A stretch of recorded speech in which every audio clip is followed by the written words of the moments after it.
I call to order this regular meeting of the Mount Pleasant City Commission this Monday, March 9th, 2020. Please rise for the Pledge of Allegiance. I pledge allegiance to the flag of the United States of America and to the republic for which it stands, one nation, under God, indivisible, with liberty and justice for all.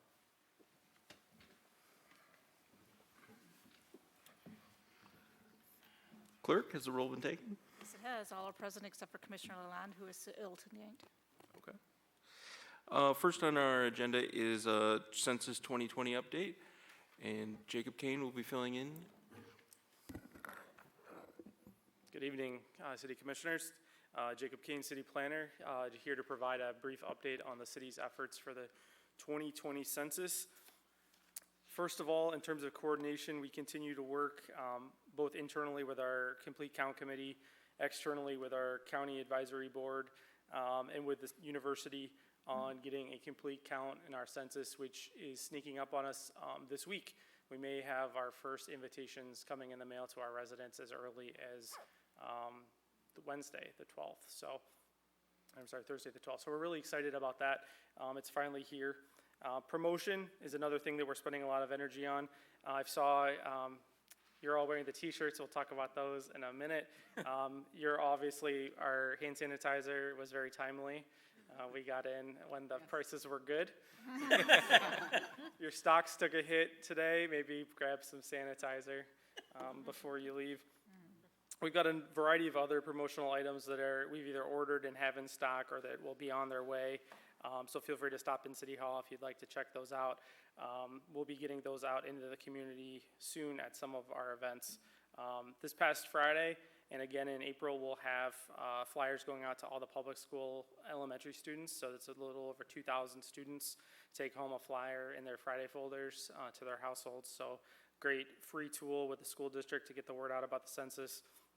We're working with local businesses to look at displaying some of our existing banners and maybe some additional posters so that we're out in the community raising awareness of the census. And I'm sure you've probably all seen stuff related to the census that's not coming from the city's efforts. I know just today I saw a census TV commercial. If you've pumped gas in town anywhere with a video board, you've maybe heard a census ad while you're pumping gas. So the word is out. It's out there from a variety of different sources, including the city. We were also really fortunate. Recently, we've had some coverage from the Morning Sun. We also were the feature story and the cover story in Central Michigan Life recently. So reaching students is obviously one of our focuses here, specifically off-campus residential students. In terms of events, we've got a variety of events coming up over the next month to reach out and get the word out about the census. The Central Michigan Home Show is next weekend, the 13th, 14th, and 15th. The Isabel County Sheriff's booth has offered to host some census materials for us at that event. It's a great opportunity to reach a broad swath of the community, so we're really excited about that. The city is going to be hosting events on campus, March 26th and April 9th, at both the University Center and at the Park Library. On both of those days, all day, we'll be on campus. We're going to have some radio remotes, do some giveaways, give students an opportunity to learn about the importance of the census for our community, remind them where they should count, which is here in Mount Pleasant, and give them a chance to ultimately actually fill out their forms if they'd like. April 1st is Census Day, and for Census Day, this will be at Town Center, also with a radio remote and some activities to try to encourage the community to come out, learn more, make sure everybody's aware that that's going on. You're all wearing your t-shirts tonight. Staff is wearing t-shirts at City Hall every Friday. And at Public Safety in order to raise awareness with the community that we interact with on those days. In addition, we provided t-shirts for the recent CMU men's and women's basketball games, and those have been thrown out as part of the t-shirt toss promotion, just as another way to get the word out. Probably the most important thing for you all to know tonight, I don't know if Mr. Manager, if you passed those down yet or not, but the census has distributed what the initial mailing for the census will look like. It's a front and back form. It's going to have an ID number on it that represents your household ID so that when you go to the census website, you'll be asked to provide that ID and then you'll be able to fill out your form. Census put this out, Census Bureau put this out because they want to be clear so people know what to expect in the mail so that it's not a surprise when it arrives. As I mentioned earlier, those forms per the Census Bureau, 95% of households in the country should be receiving their invitation to take the census between March 12th and March 20th, so that's very soon. And people are going to receive consistent reminders until they actually complete that census, up until the point where they may actually have someone visit them at their door to get the form complete. So our residents should be keeping their eyes open for those forms to arrive. When they do arrive, they're going to want to visit my2020census.gov. They can go on, they can put in their code, they can take their census very quickly, very easily on that site, and then they'll be done, and they won't get any more mailings or have any door knocking if they're complete that census early. That webpage is up as of today, so if you want to check it out and see what it looks like, it's very straightforward. You can actually already fill out your census, but as soon as that code arrives, we'd encourage you to go there and check that out.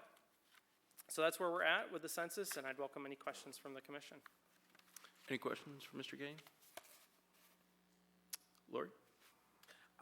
Could you repeat what the sheriff's office will be doing? Yes, so the Isabel County Sheriff will have a booth at the Central Michigan Home Show, which is at Maury Courts on the 13th, 14th, and 15th. And as part of the county's collaborative efforts, the sheriff agreed, because they already had a booth at that event, and we knew there'd be thousands of people attending that event, that they were going to host census materials there so that people attending the show can learn about the census while they're there. Wonderful. The same sheriff office that needs a jail in the future from us, and I appreciate their collaborative effort with Mount Pleasant. I wish we could have returned the favor and listened to their presentation for that new jail. Would you please pass on to Sheriff Main the appreciation from the commission to help us get out the count and the vote to our census, for our census? And secondly, if we did offer wipes and hand sanitizers, we'd have it made. Any other questions? George? This is probably, I'm not sure this is a reasonable question. You probably already answered it and I missed it. But how do, if you're going on campus, how do students know what their ID is to fill out the census? Or You can fill out the form online without the ID, but the ID is preferred, because then the Census Bureau will know, can correlate it and not have to continue sending mailings. So when you approach students, they can fill it out right there without having to know anything? Yeah, the main purpose of our time on campus is just to let students know that the census is happening, and that if they reside here in, either it's Mount Pleasant, Union Township, somewhere in Isabel County, that they should count here even if this isn't where mom and dad live. Thank you. Okay. Thank you. Thank you, Jacob. Do we have any additions or deletions to tonight's agenda? Commissioner Gillis. Before the meeting starts, I would just like our lawyer, Mike, if you could answer a question before the meeting starts. Last meeting, we had a commissioner ask for a roll call vote, and he was denied that. I was wondering if you had any insight, if a commissioner would like a roll call vote by name. Is that allowed under the Roberts Rules of Order? I tried to find the information myself, and the way I interpreted it, that any commissioner can call a roll call vote. Do you have any information on that you could share with us before we start our Monday meeting? Well, most time it depends, I suppose, and I haven't looked to see how the city has applied Robert's Rules of Order. So there are some municipalities that will take a strict interpretation of Robert's Rules. Some do not. So I would want to first turn to your ordinances, policies, board rules, or council rules to see if there's anything in there. Some municipalities will have a provision that says if one member of the council calls for a roll call, it shall be a roll call vote. Some do not. So in that case, we sort of default to whether or not a roll call vote is otherwise required by either statute or some other process. Like typically, municipalities will take a position, although you'll be hard pressed to find this in the law, that a roll call vote is required whenever you expend money. But for most municipalities, that's not actually the case. There are other statutes which will require you to have a roll call vote. Let's say, for instance, the Open Meetings Act and adjourning to closed session requires a roll call vote as a matter of law. So I have not looked at that question, but I can do that. Okay, I appreciate it. A commissioner was denied last commission meeting. I personally don't see a problem with it. to ask for a roll call vote. It gives the public an opportunity to see by actual name call how people are voting rather than the ayes or nays or maybe a hand. It just reiterates transparency to the public on how people are voting. I don't believe in roll call votes for every vote, but if any commissioner, if I was mayor and if any commissioner were to ask for a roll call vote, I would not have a problem with that, just to make sure that we are transparent to the public on our voting. Thank you.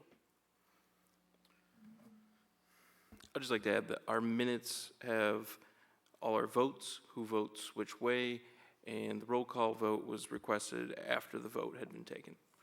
So we did not proceed with the roll call vote at last meeting when it was requested. I would ask again, do we have any additions or deletions to our agenda?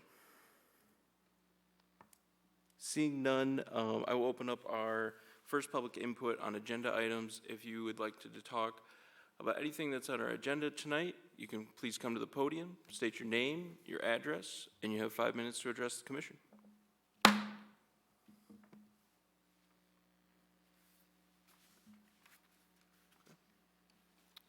Seeing no one come forward, I will close the public input on agenda items. Manager, we have our receipts of petitions and communications. We do.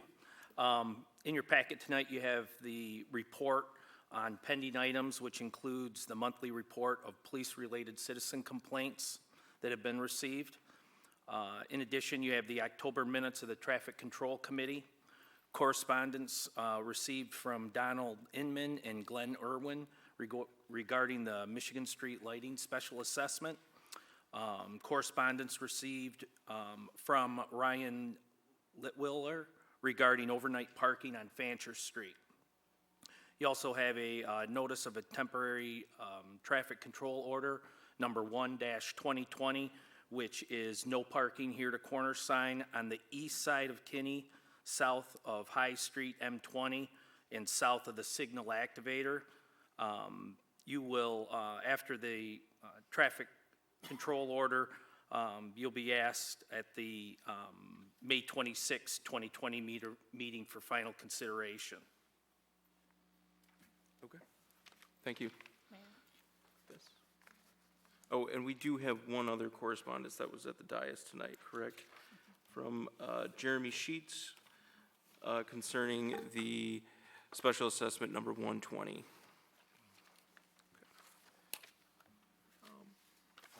Next on our agenda is our consent calendar. Consent calendar items are items on the agenda with an asterisk next to them. Are there any items that need to be removed from the consent calendar this evening? Seeing none, Manager? On your consent calendar, you have the approval of the minutes of your regular meeting held February 24th, 2020, as well as for the closed session on that same date. Under bids and quotations, lime residuals, based on the bids received in 2019, we reduced the amount of lime residuals from the lagoons of the water plant last year. In order to keep the lagoons functioning properly, we need to remove additional residuals this year as outlined in the approved operating budget. The attached memo from Interim Director Jason Moore outlines the bids received and recommends a contract with the low qualified bidder. We are recommending you move to award the contract for lime residual removal to Block Farm Operators, LCC, for $21.25 per cubic yard, not to exceed $200,000. Next, you have consider a commitment to purchase road salt for the 2021 season through the State of Michigan My Deal Extended Purchasing Program. We purchase road salt through the State of Michigan's My Deal Purchasing Program. This program requires municipalities to make commitments in the first part of each calendar year. The My Deal program is the best program for purchasing road salt on a quantity basis statewide. The result is the best pricing available for those who participate. Staff is recommending the authorization to commit to purchase 500 tons as seasonal backup quantity for 2021. We are recommending this advance commitment to ensure that our inventory remains at the appropriate levels for future years. You also have, consider a resolution to allow for partial funding from MDOT for the 2020 Brown Reconstruction Project, Brown Street Reconstruction Project. The Brown Street Reconstruction Project between Broadway and North Drive is scheduled for 2020. Partial funding for the project will be reimbursed through an MDOT grant. Before the project can move forward, MDOT requires that the City Commission to approve the attached standard resolution, which then authorizes the mayor and clerk to execute the grant contract.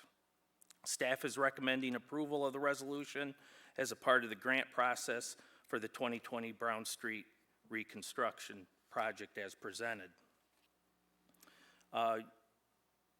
You will also receive the city's request for the Saginaw Chippewa Indian Tribe 2% allocations.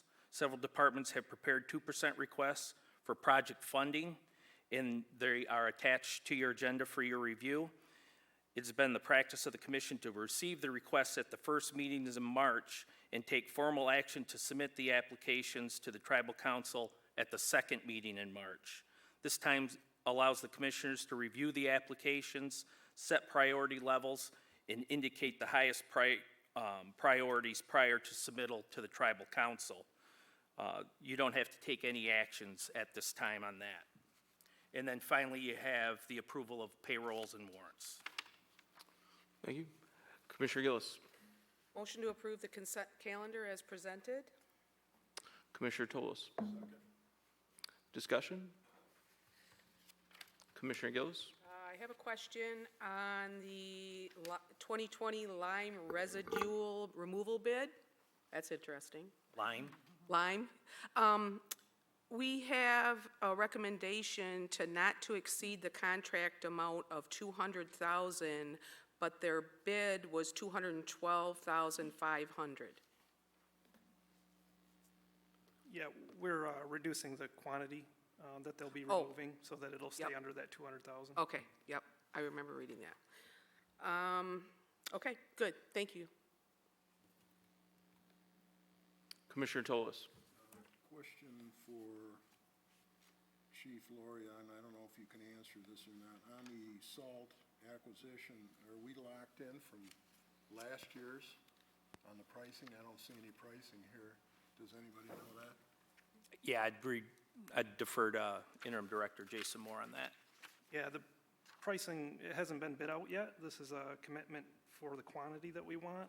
The pricing will be, after MDOT actually bids it out.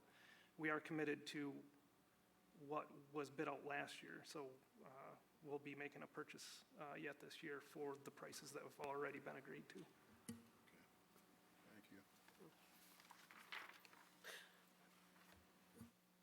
Commissioner Gillis. One more question for you. When Block Farm operators buy our lime, do they use it on their own farms, or do they resell it to other farm operations? That I'm not sure of. I think they're using it on their own farms, but I'm not positive. I'd have to check into that for you. Okay. It's just that if they were getting some profit off it, it just seems like a lot of money, $200,000 to Yeah. remove 10,000. Their bid price was, I think, around $3 cheaper per yard than last year, the contractor that we had, so we're heading in the right direction as far as that goes. If they're able to resell it, then of course that price can come down even more, but I'm not sure what their plans are. Thanks, Jason. Any other discussion? Seeing none, all those in favor of the motion of approving the consent calendar as presented, please vote by saying aye. Aye. And those opposed, the same. And that is unanimous. Next on our agenda is our public hearing on special assessment roll for Special Assessment District Number 1, 2020, and consider approval of resolution number 5 for approval of the roll and setting of payment terms for the Special Assessment District. Manager Loria, did you have any comments before I open the public hearing? I do. Or actually, no, I don't. I'm sorry. Oh, it's okay. I don't have anything. That's fine. At this point, I will open the public hearing. Anyone who wishes to speak on this subject can come to the podium, state your name, your address, and you have 5 minutes to address the commission.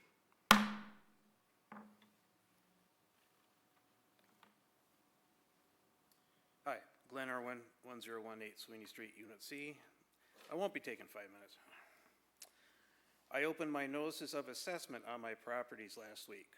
All 4 of my commercial properties in Mount Pleasant fell in valuation by about 10%. 10% drop in valuation in 1 year. I have asked other property owners in the city, and they told me the same thing happened to them. A 10% drop in 1 year is a disaster for the city of Mount Pleasant. Tonight, you are voting on the creation of a triple tax zone in the heart of Mount Pleasant. A triple tax zone will drive property prices down, with, of course, the valuations across the city going down as well. Are you prepared for another 10% drop next year? Tax revenues decline when property values decline. When devaluation hits the residential sector, you're going to have a lot of angry voters on your hands. The vote you take tonight is a very important vote. Not only will it influence the future tax revenues of the city of Mount Pleasant, but the county of Isabella and the Mount Pleasant School District. I'm opposed to the city passing this measure tonight. I fail to see how implementing a policy that will decrease future tax revenues is of benefit to anybody. Thanks.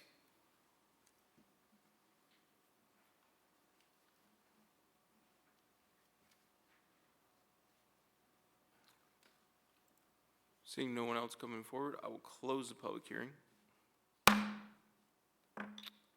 And I will open up discussion to consider approval of resolution number 5, and would entertain a motion to approve resolution number 5.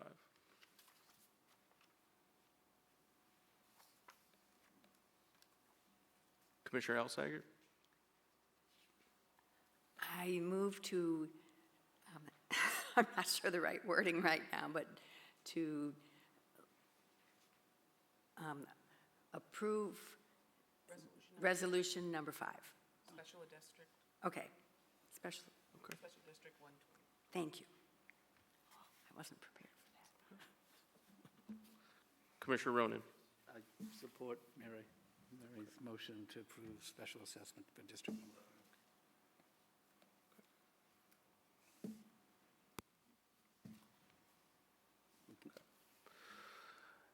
Is there discussion? Commissioner Gillis? I would like to make a friendly amendment to the resolution. Currently, if a property owner were to take more, or would not pay their assessment in total and wanted to spread it out over 5 years, the city would charge them 3% interest on what they owe the city. We, as a city commission, well, if this is approved, has decided to put these lights on Michigan and to charge the property owners along Michigan. I do not believe that we should be charging them also interest at 3%. I think this could be a small token to say that if you need more years and spread out over 5 years, that we would not charge you the interest because we are making this decision that you need extra lights and certain kind of lights along Michigan.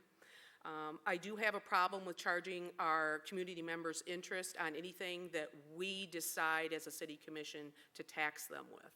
This is just like a tax, in my opinion.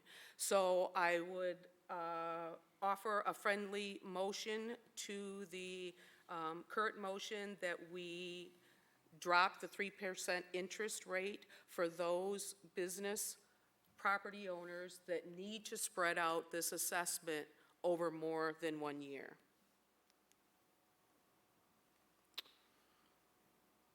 Is there a second for Commissioner Gillis? Commissioner, Vice Mayor Perschbacher? I second that. Second. Okay. I'm going to offer a motion for postponement so that staff has time to review this. This would be a break from any policy that we've done in the past. And so I would offer a friendly motion. I think this is a friendly motion to postpone this issue until staff can get back with us and review this path forward. Commissioner Alsager. I would support that. Okay. Is there discussion on the postponement? All those in favor? Hold on. Commissioner Gillis. If you read your packet, there is some bidding involved and timeliness to this bidding.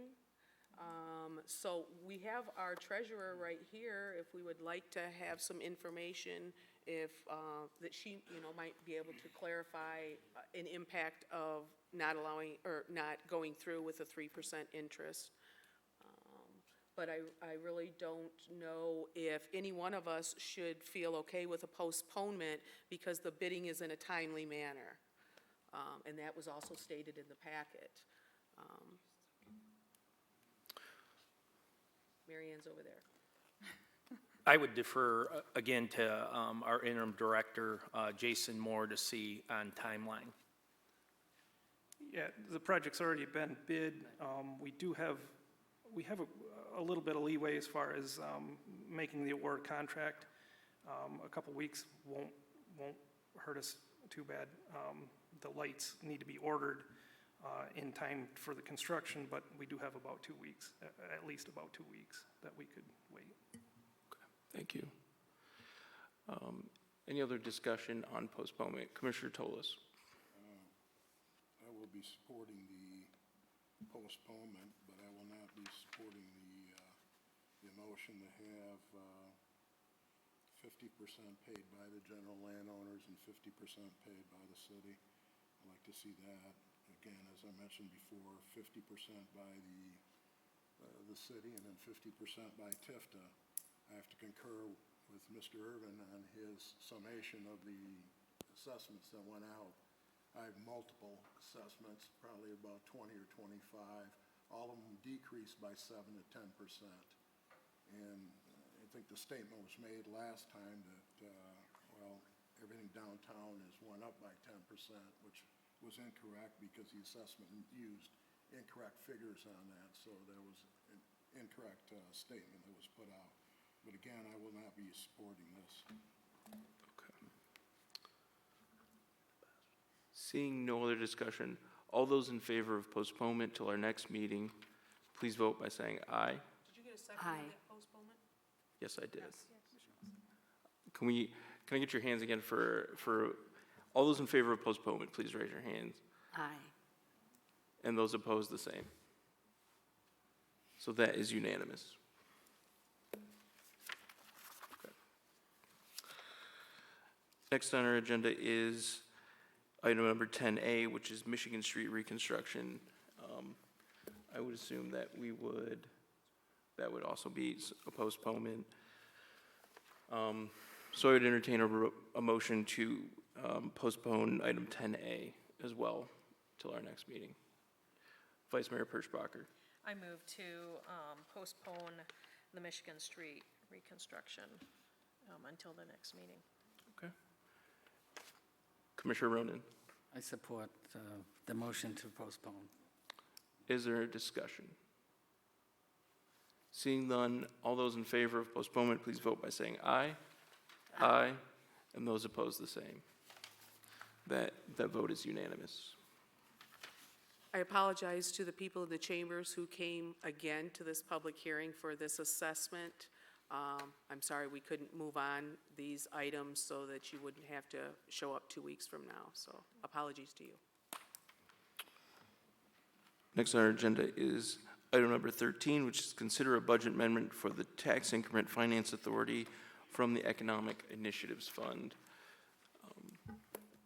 Since February, the Tax Increment Finance Authority Board has been developing a business incentive package for Central Business District based on the following parameters provided by you guys. $80,000 one-time allotment from the city's Economic Initiatives Fund for business incentives. Any plan to be considered by the City Commission. The incentive is to be spent by December 31st, 2020, and any funds not used would be returned at the end of 2020. For the past year, the Tifa Board has been in deep discussion about selecting the best course of action to utilize the business incentives funding to strengthen both existing businesses and attract new businesses.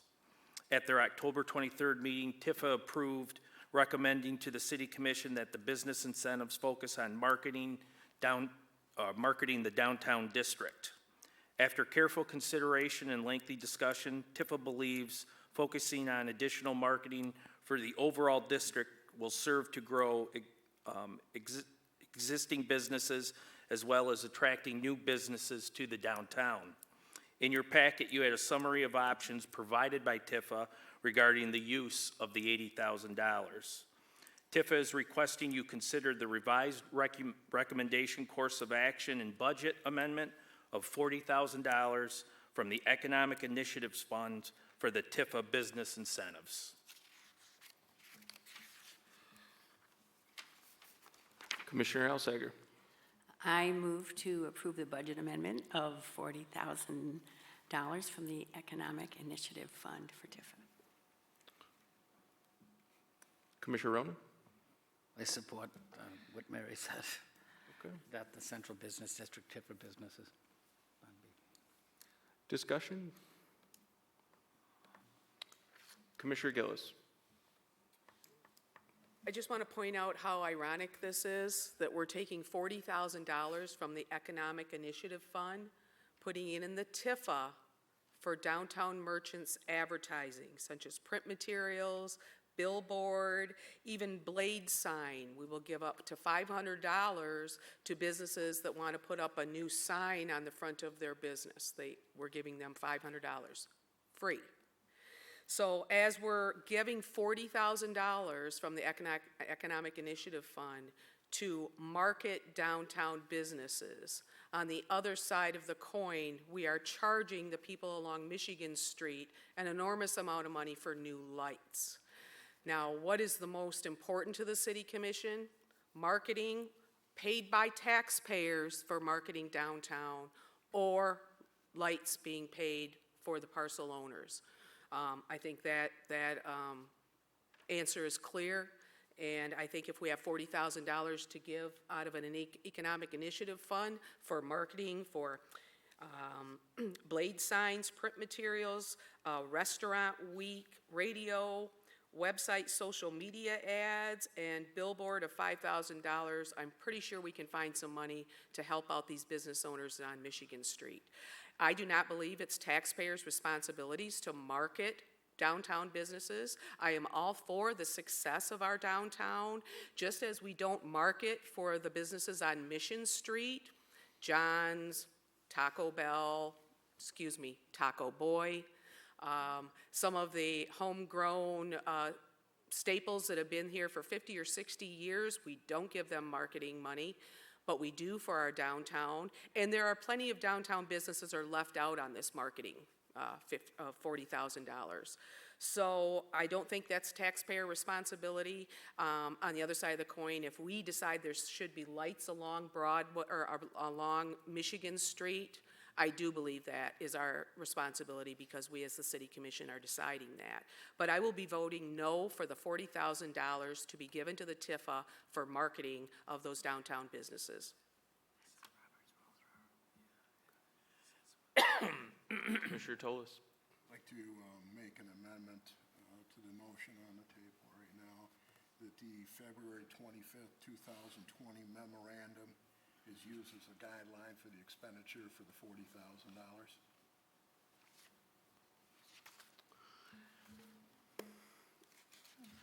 Can you repeat that motion again, Commissioner Toles?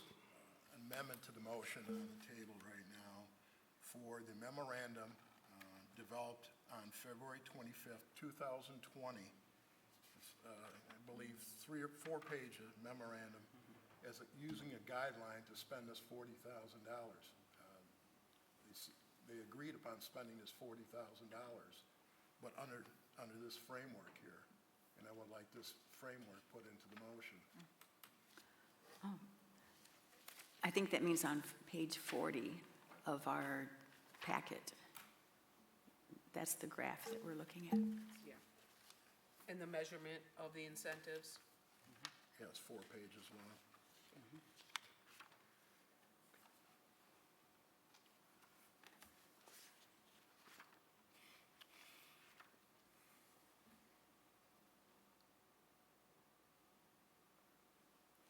I think that chart shows where the $40,000 would be divided up. Right.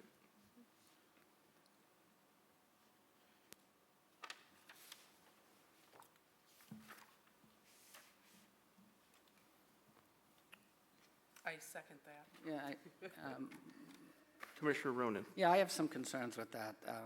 The initial memo he's referring to allocates $80,000. I just came on the commission recently, but my understanding is that they came across a proposal several months ago, and it was rejected for that $80,000. Is that right? And we said they could only do $40,000 in marketing because $80,000 seemed to be a considerable amount of money. And I believe this is the commission that set that $40,000 limit. So I'm uncomfortable saying that it has to be used under a memo that says 80,000 when they're only using 40,000. The second thing has to do with, I believe these monies were generated from tax collected in businesses in this area, is that right? No, they weren't, okay, good. But that $80,000 number bothers me. I mean, if we use the outline and just say, hey, it's not 80,000, it's 40,000, then I'm okay with it. I mean, it's,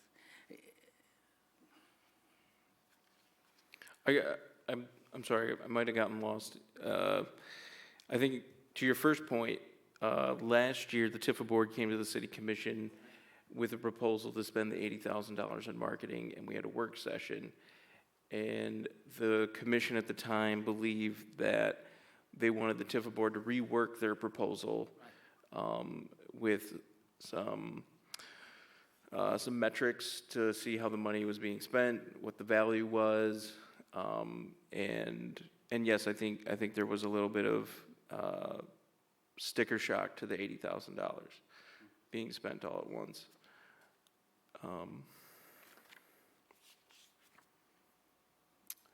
Commissioner Toles. The reason I brought that up was the last time some expenditures were made for billboards. We wound up with a $8,600 foodie billboard that most of the business people down here were supposed to have input into that didn't wind up having input into that. Staff overrode them and did that billboard. Now you got this different agreement here which specifies that businesses down here are gonna have some skin in the game. They're gonna pay for part of it, and all I want to do is, we can specify it's 40,000. I just want this followed. I don't want it overridden again like it was last time. And that's covered under billboards and matching programs. Got it. So I just want the addendum done, so this memorandum is followed. That's all I'm asking for, at the $40,000. That's the memorandum that's in the packet, correct? Page 40. Correct. Page 40 So- has it all allocated. So I'm a little confused. So when I look at that memorandum, I see the November 2019 request, which is the annual total 96,000, and then the revised February 2020, which is the $40,000. And correct me if I'm wrong, Commissioner Toles, but you want to follow the February 2020 annual allocation. Is that correct? That's correct. So correct me if I'm wrong, Paul, is that a departure from what really the original motion that was recommended by staff? No, Mr. Mayor, no. Okay. But we have a motion on the floor, if I may, we have a motion on the floor in the second to, I believe, if I can paraphrase, to amend the original motion to include the revised annual February 2020 allocation. So we need to act on that motion. Right.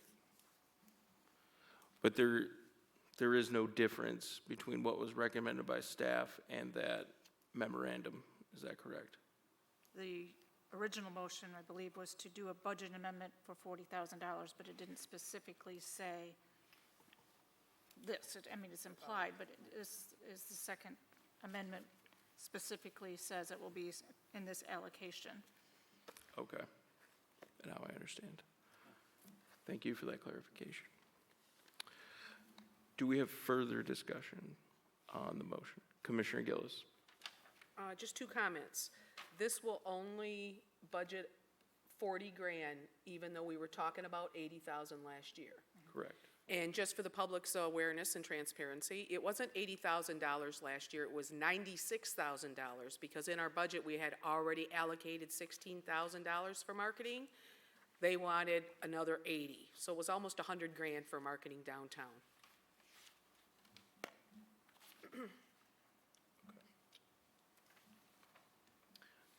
Is there any other discussion? So all those in favor of the motion, please vote by saying aye. Aye. You're voting on the amendment, right? Yes, on the amendment. Sorry. Those opposed, the same. So that was unanimous. No, you're voting on the original motion. Yes, as amended, yes. Yep. So we're back to the original motion as amended, which is the $40,000 budget amendment. Any discussion? All those in favor, please vote by saying aye. Aye. And those opposed, the same. Nay. Okay. So that passes 5-1. Yep. Okay.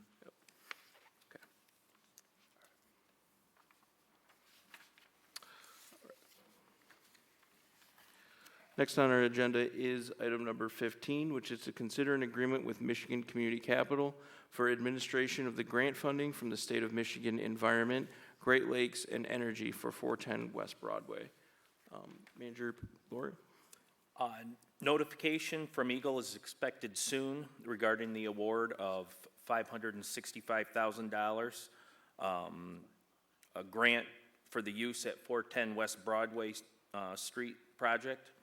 The City Commission took action in November 2019 to authorize the city to be the grant applicant.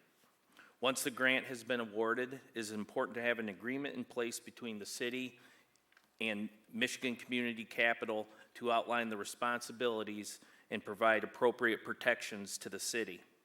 The attached memo provides the recommendation and the draft agreement for the administration of this grant.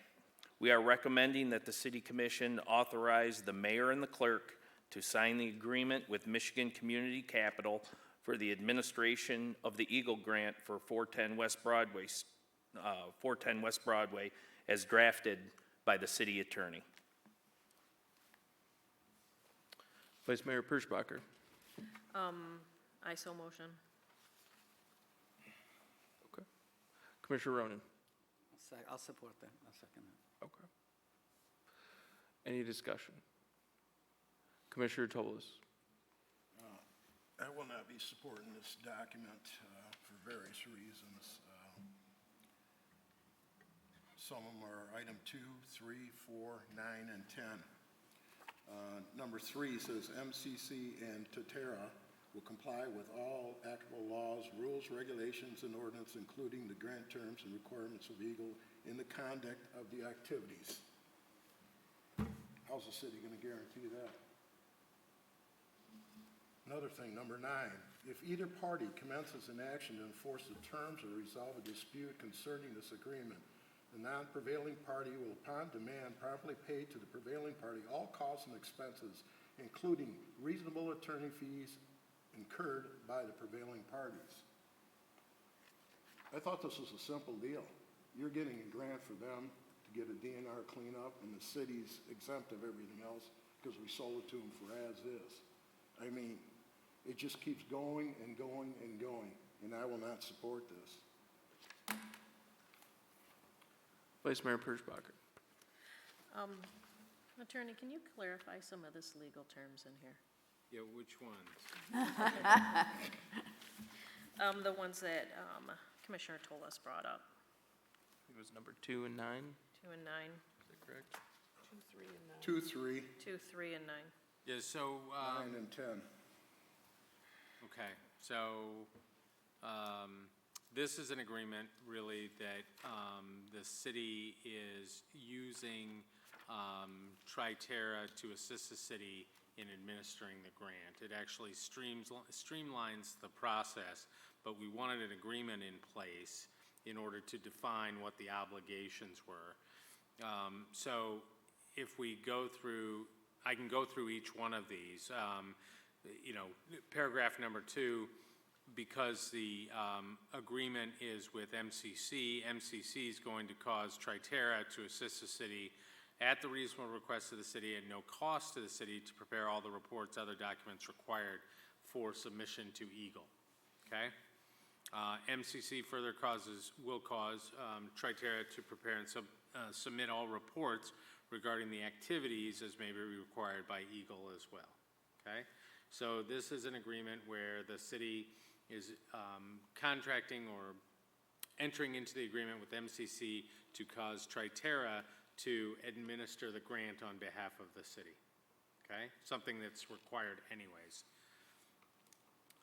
Paragraph number 3, MCC and Triterra have agreed to comply with all applicable laws, rules, regulations, and ordinances, including grant terms and requirements of EGLE in the conduct of activities. We will know whether or not they are complying because EGLE then has to receive those reports that Triterra will ultimately assist the city in preparing.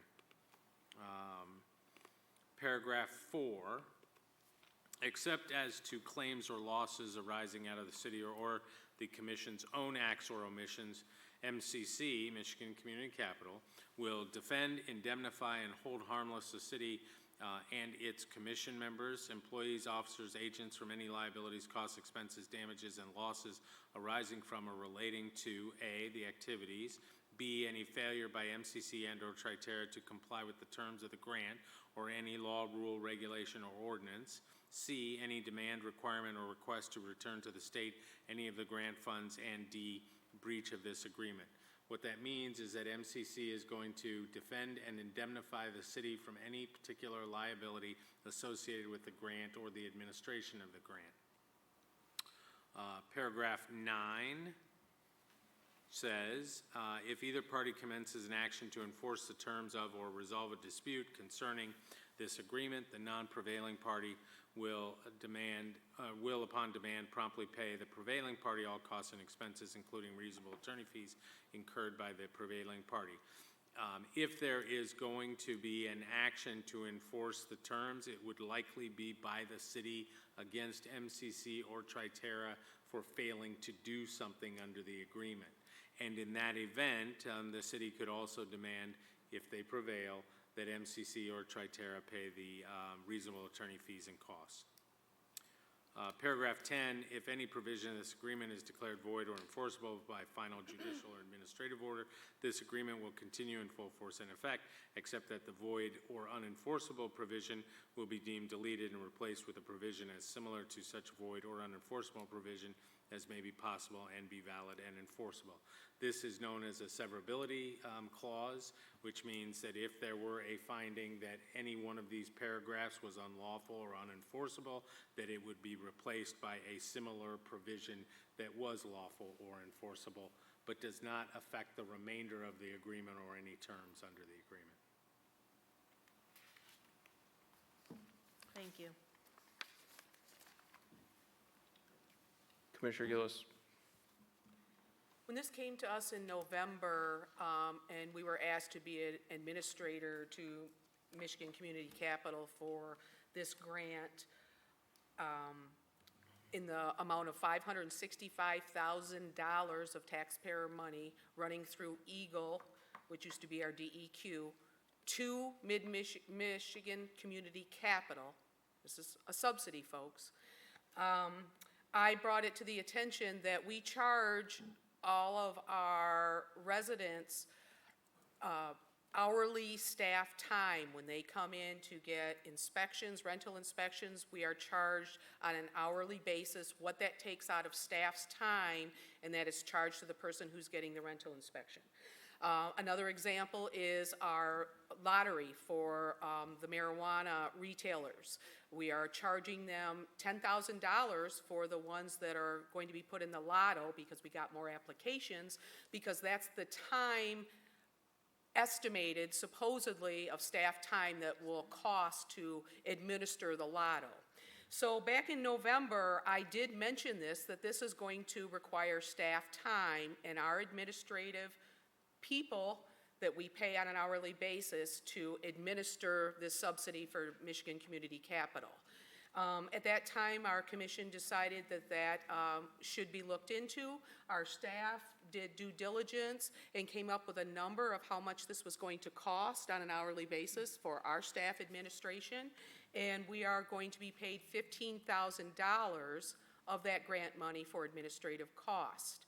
I just wanted you to know that this is how I look at our taxpayer money. This is the due diligence that I do for our community members to make sure that we are getting the right amount of money when we are doing work for other people, such as the Parcel B's new owner. So that $15,000 will be coming back for the amount of time that our administrative staff is implementing this $565,000 grant. Commissioner Tolos. I have one further question. I'm just looking at the execution document, and I'm looking at this document, and it refers to MCC all through the document. On the signatory page, it says MCC Parcel B Title Holding Corporation. That's a different entity from MCC, isn't it? It is, but MCC in the initial paragraph is defined as the MCC Parcel B Title Holding Corporation, which is an affiliate of MCC. That'd be page 111. Starts with first words dewatering on the top of that page. The very first paragraph under agreement defines MCC as MCC Parcel B Title Holding Corporation. In the first paragraph of any legal document, it will always describe the entities that are going to be in the document and set them as how they will be presented. I think he's talking about the second page where it says, whereas MCC's development of the property includes the participation of an affiliated entity known as 410 Broadway LLC. Yes. That's the one he's What I'm talking about is the signatory page. I don't care what it says on the first page. The signatory that's signing this is MCC Parcel B Title Holding Corporation, period. It doesn't say exactly what is said on the first page. MCC Parcel B Title Holding Corporation, parentheses MCC, a Michigan nonprofit corporation.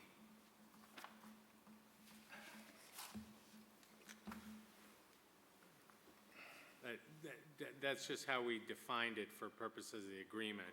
Instead of spelling out MCC Parcel B Title Holding Corporation, we just defined it as MCC.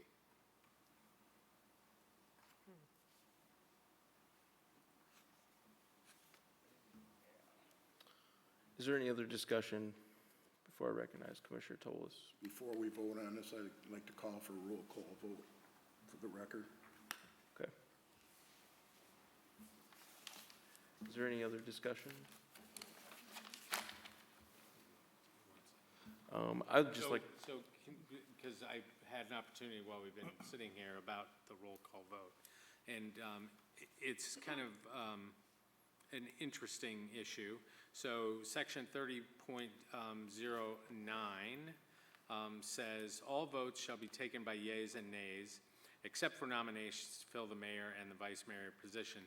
The vote shall be so entered upon the journal as to show the names of those voting in the affirmative and in the negative, okay? I'm not aware of any other specific rule that the city may have regarding roll call votes. But under the Roberts Rules of Order, it also appears that in the absence of such a rule, then the default is a motion for a roll call vote supported and voted on in the same way any other motion would be taken. That helps. So I will take Commissioner Tolus's motion for a roll call vote. Is there a second? Commissioner Ronan? Discussion on a roll call vote? Commissioner Gillis? I'd just like to relate to the city commission. There's no big deal about a roll call vote. It's just by name. And if you have no problem with the way you vote, you shouldn't have a problem with a roll call vote. I would think. Transparency.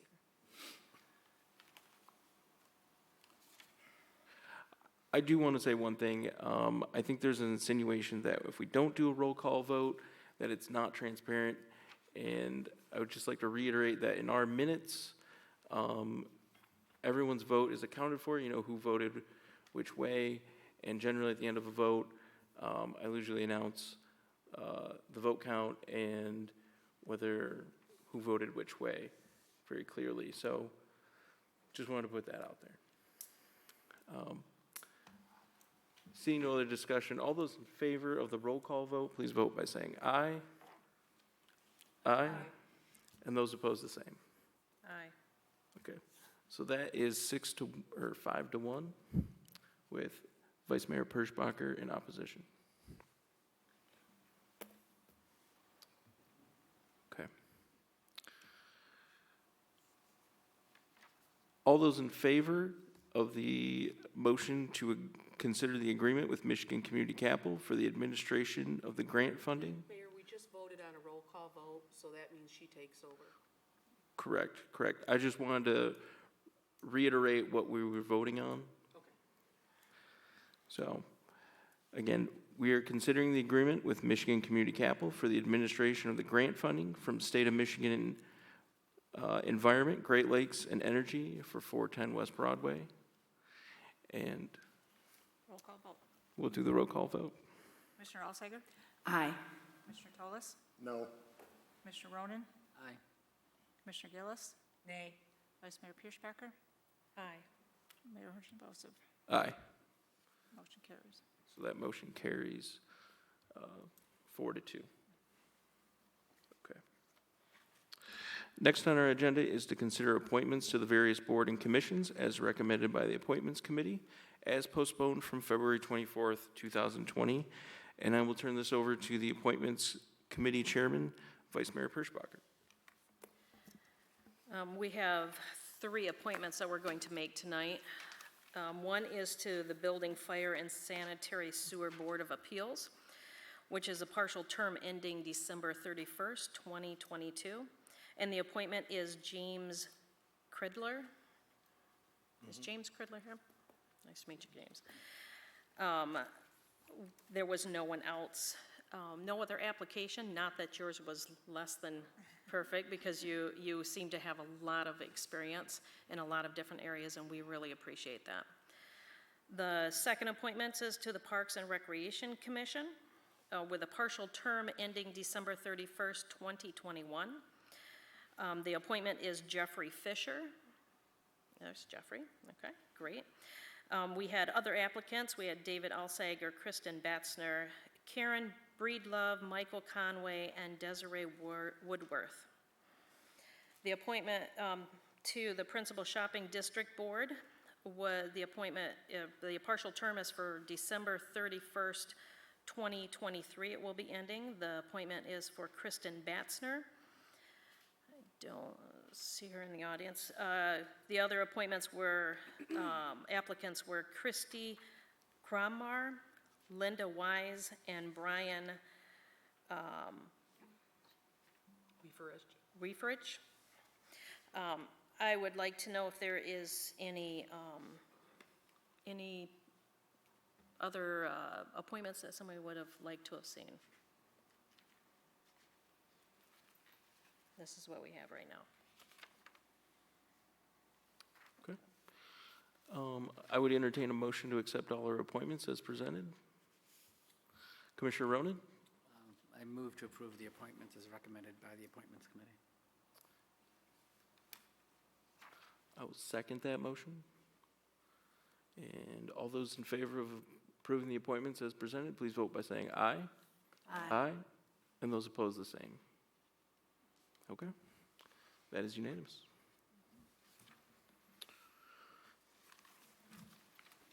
Next on our agenda is announcements on city-related issues and new business.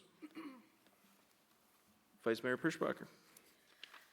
This weekend and next weekend, Friday, Saturday, and Sunday, the Broadway Theater, the Kids Players group, is going to be presenting James and the Giant Peach Jr. Is going to be Friday at 7 o'clock, Saturday at 7 o'clock, Sunday at 2 o'clock, and then the next weekend the same. The kids have done some great work on this play. The sets are awesome, and I hope that everyone would enjoy coming out to see that. You can purchase your tickets online at friendsofthebroadway.org, at Rick's, or at Ace of Diamonds, or at the door the day of the show.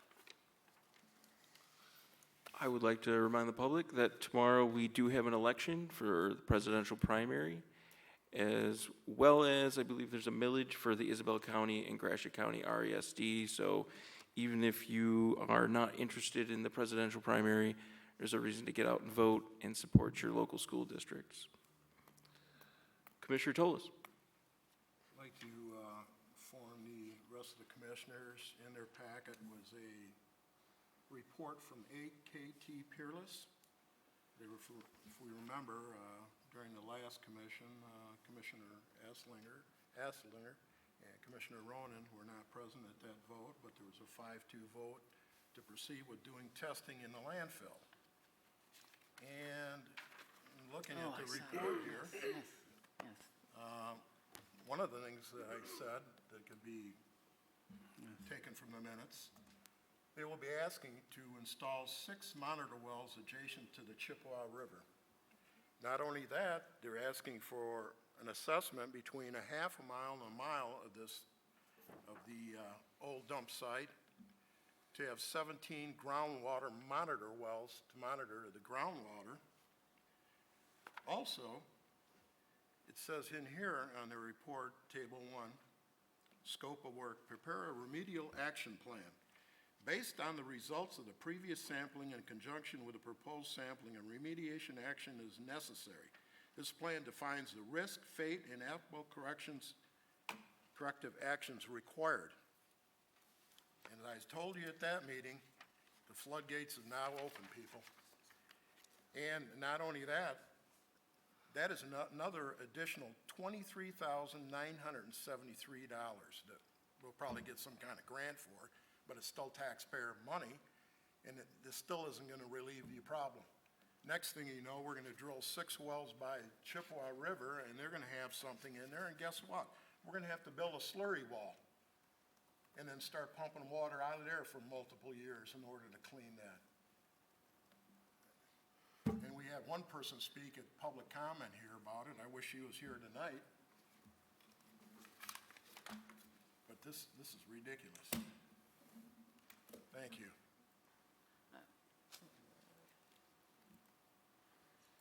Commissioner Ronan. Yeah, could I ask a point of clarification, actually? Because I just don't understand how this works as well as I should probably, but why was that in the packet? Was that for discussion, or is that? No, it's part of the 2% grant. We're not discussing, right, that was, right, that's what I thought, okay. I just, okay. Got it. We will discuss it when we, Next week, or at our next meeting, when we talk about 2%. commissioners are, you basically list your top five preferences for different ones that, that you find are the most important. Or Commissioner Gillis. I remember what Commissioner Toles is talking about. We budgeted AKT Peerless with $24,000, or excuse me, $34,563 initially. We were concerned where this Pandora's box was going to lead, and it's now leading to another $24,000 being allocated. So far, for this looking into the dump, it's costing city taxpayers $58,536. Just about as much as we're asking the people on Michigan Street to pay for. So just to know that we are moving along, but it is going to cost us some money to look into this. On a different subject, last week I had some concerns about only being placed on one committee for a 5-year tenure here at the City Commission level, of 3 years on the Planning Commission. Myself and Commissioner Tolis were only put on one committee out of 13. Our mayor has been appointed himself to 7, appointed me to just 1, appointed Commissioner Tolis to just 1. His remarks to CM Life, unfortunately the reporter is not here this evening, was that because of my work schedule and my interests, I just want the public to know my work schedule has not changed at all for the last 2 years. I work a 8 to 5 job. Last year I was vice mayor, which entailed me to meet with the city manager every other Monday that we didn't have a commission meeting, and assume all the other responsibilities of the committees I was on. I missed 1 city commission meeting last year because of an illness. I had no problem meeting my committee assignments or the responsibilities and all of the extra meetings we have with planning commissioners, with the county commission who wanted to talk to us about a jail, and the sheriff's department. So the remarks that my work from 8 to 5 or my other interest is not true. I have not changed anything since I began on the City Commission serving as your representative. I do not have a varied work schedule, such as being a waiter or waitress at the water park.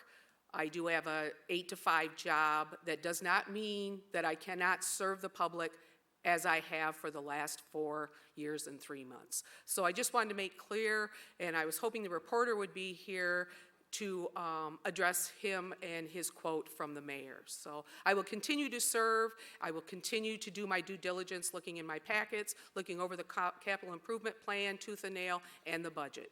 And I thank you for your support. Do we have any other announcements or new related business? Okay. Then we will, we have our public comment on non-agenda or agenda items. If you have any comment on city-related business, please come to the podium, state your name, and you have 5 minutes to address the commission. Thank you, Mr. Mayor, and as your TIFA chair, my name is Richard Swindlehurst, and I would like to thank you for allocating the assets that you did to the Central Business District tonight. We cannot compete in the same manner as the chains, Mission Street and Pickard Street. Most of us are independent owners in the downtown. We don't have the advertising budgets that the others do. So what we have to look at is cooperatively asking the TIFA board to help with our advertisement. We have worked on our advertisement program that we came up with, I think and the mayor sits on our committee, for probably over a year, trying to make sure that we could get something that would help our entire downtown. And one of the things, of course, is how do we get people off the freeway? How can we get those people off the freeway, past Pickard, past Mission Street, to come to our downtown? I think what you voted on tonight will help that issue. We're also looking at, into that budget, doing handouts in the motels, the hotels, which part of that is the printing that will be about that. And we're always looking to find ways that we can improve on our Central Business District. We are not Mission Street and we are not Pickard. And we have to somehow get the traffic from those 2 areas to come to our hub. I totally believe that the downtown is the main part of this city. And I think it has been for years. And I hope that this will help continue the downtown to have some prominence. To be honest with you, some of us in the restaurant business probably could have financed that if it wouldn't been for our friends at CMU taking the Western Weekend away from us.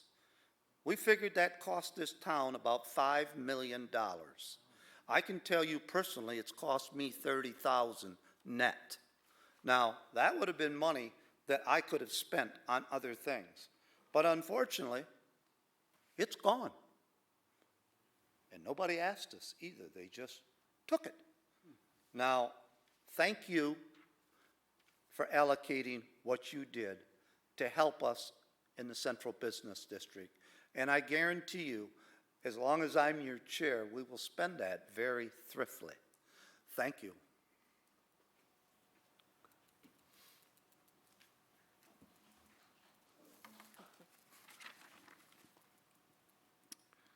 Seeing no one else coming forward, I will close the public comment section. And we will move to recess for a work session upstairs on our solid waste pickup and conference room E reconstruction.